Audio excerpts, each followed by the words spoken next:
Hey, folks, came over here to the old VS in Independence, but the battery is non-existent. I didn't check it, and it looks like they got a line out the ass. I don't know why. Whether they only got one cashier or what, but we're going to go in and look around. I don't think I'm going to take this in, so we'll get you back to the house. All right. Sorry, I was going to take you on a trip, but we're just out of juice, so... All right, I'll show you what I got if I get anything when I get back. If I don't get anything, you probably won't even see this. So, what does it matter? I don't know. Hey folks, Sandamtod here, back again. I got a few pickups, nothing too spectacular. I think I'm going to throw a little intro on here from when I ran over to the store, but the battery was dying when I recorded it, so I didn't get any of the in-store footage, but I did manage to pick up one pickup, and my latest issue of The Walking Dead, issue 84. So I'm not going to show you that, but I'll show you some of the few things I picked up over the last couple of weeks, just kind of at some different stores. This isn't all from one place. Few things, nothing screaming awesome, but you know, it's pretty cool. So we'll get started here. First thing, that same thrift store where I got the Zaxxon machine, I went in there, I don't know, a little while back, and was looking around, and I saw that they had some Genesis games that were boxed up on the shelf, and they had a World of Illusion Mickey Mouse. I've had 2 or 3 copies of this. I've yet to find one that has the instructions in it, and I asked her if I could see that one, and lo and behold, it did not have the instructions either, so I didn't get it. But they had a couple other games, and this was one of them. I decided to go ahead and pick this up because the Disney games are pretty good. I have Aladdin and Lion King, and I have the World of Illusion and, you know, Mickey's Haunted Mansion or whatever it is. But Tailspin, I've got a bunch of the Disney games. So when I picked up another one, I picked up Jungle Book for the Genesis, and this one was complete with the instructions in the game. There was a little bit of a tear here, and that was also tore the plastic. I put this in a different case, and I flattened that out as best I could and taped it, but I'm not gonna stress on it too much. It was $3, so I picked that up. At that same thrift store, they also had this, which I decided to go ahead and pick up. It's a Super Nintendo cleaning kit from back in the day. It also has a cleaning kit adapter for the Game Boy, the regular Game Boy, but I'm sure that would work in pretty much any of them.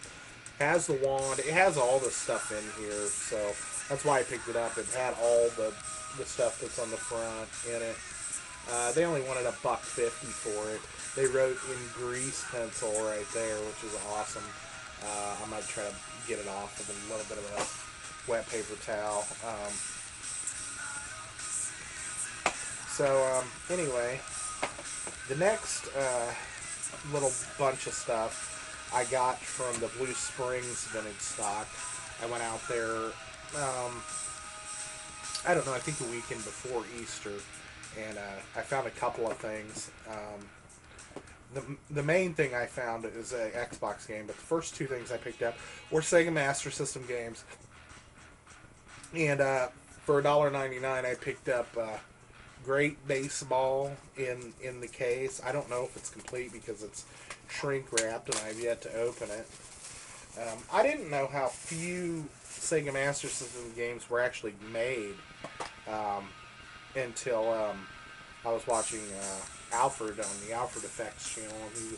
He's going for a full Sega Master System collection, and he said there was only like 94 or 90 something games made, which is surprising. I mean, I've got about 30 in complete.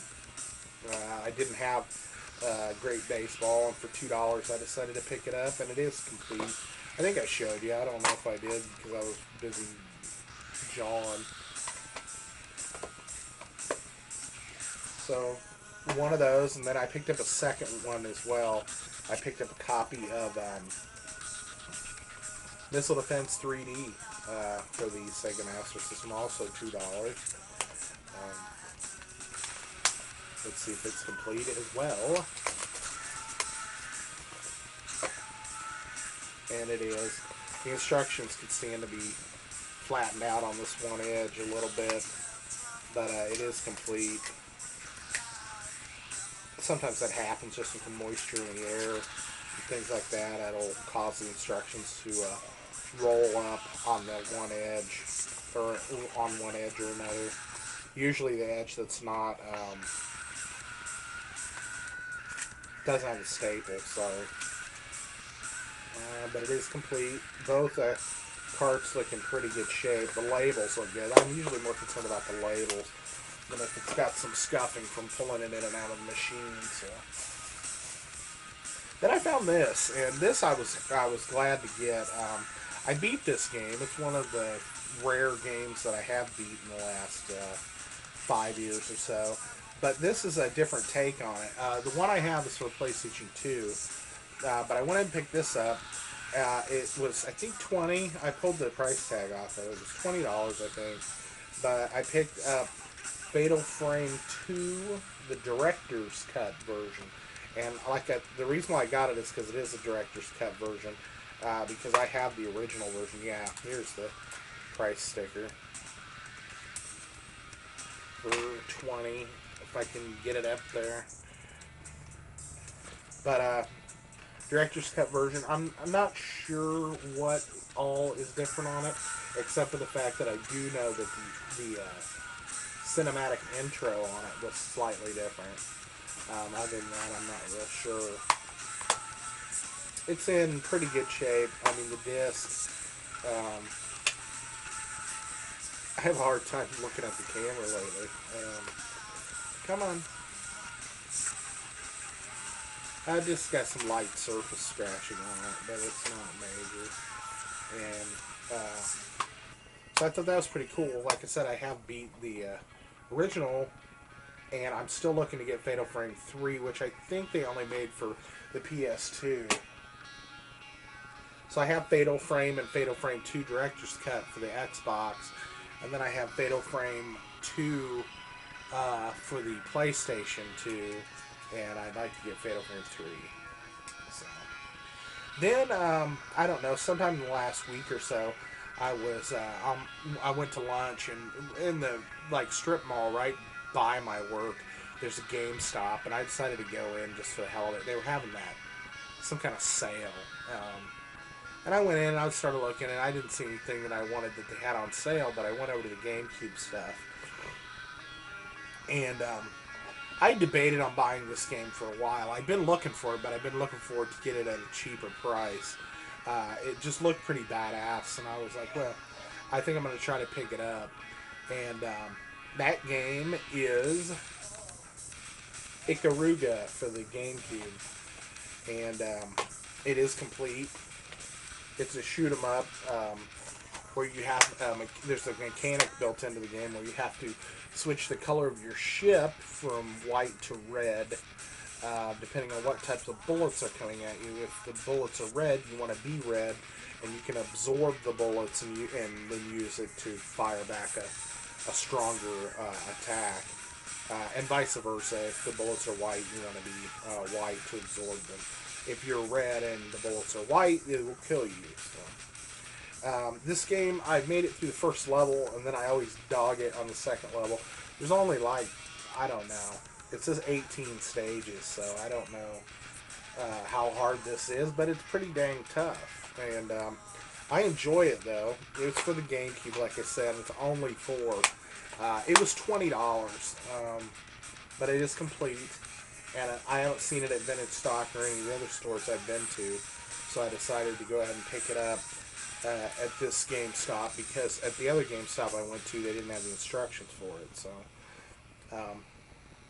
anyway, this is cool. I played this for a little bit, a few different nights, and I don't have much luck getting past the second level, but it is fun. And then final thing I picked up is what I ran over this past weekend last night, and was looking around, and I decided to go ahead and pick this up. because the guys on the Cheap Ass Gamer podcast that I listen to were talking about this game, and they have it for the 360, but I went and picked it up for the PS2 because I don't think it's really going to make a lot of difference. The graphics may be slightly better, but it was kind of a budget title, but it looks like it might be fun, and I decided to go ahead and pick it up because I wasn't seeing much anything else there. But I picked up Pinball Hall of Fame, the Williams collection, and they love this game on there, and said it's just you don't know what you're gonna think of it until you start playing it, but then you just get sucked in.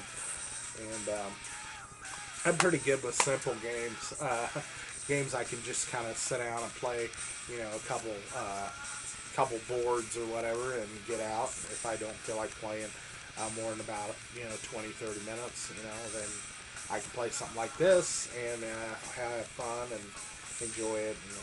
Looks like they've got some different games, some different pinball machines on here that I remember, and looks like it'll be pretty cool. So I picked that up, and I picked up, like I said, the latest issue of The Walking Dead,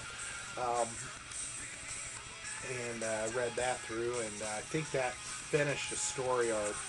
There's still some questions as to what the state of the community is that they're going to be living in, or have been living in, considering they just had a herd of zombies bust down the gate and make their way in. But it looks like they were able to kick ass and take most of them out with a minimal amount of death to the human population. So, badass. So, anyway, I'm going to sign off.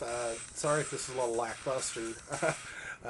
I've just been having a little bit of back pain. Nothing major, but just seems like I've been a little, not enough to go to the doctor or anything. I've just been trying to take it easy. So, sorry if it didn't have my normal flair. So, I'm going to sign off. Thanks for coming by, folks. I do have some package stuff that has come in that I went ahead and opened that I'm going to do in a separate video, probably in a couple days, so you guys aren't without any kind of content. And I think I am going to try to do some more gameplay, maybe on the 3DO, because a couple of the pickups I have that came in were for the 3DO. So, awesome. So I'm going to sign off. Thanks for coming by, folks. Any and all new subscribers, glad to have you here. If I don't make it over to your channel, thank you personally. I do appreciate it. I have two different email accounts, and my main email account's actually my work email. And I rarely make it over to my other email account, which is the one I actually use for YouTube. So I don't always know about everybody that comes by. So just so you know, I appreciate it, and if you enjoy it, glad. If you get bored of it, you can unsub. No big deal. It doesn't hurt my feelings.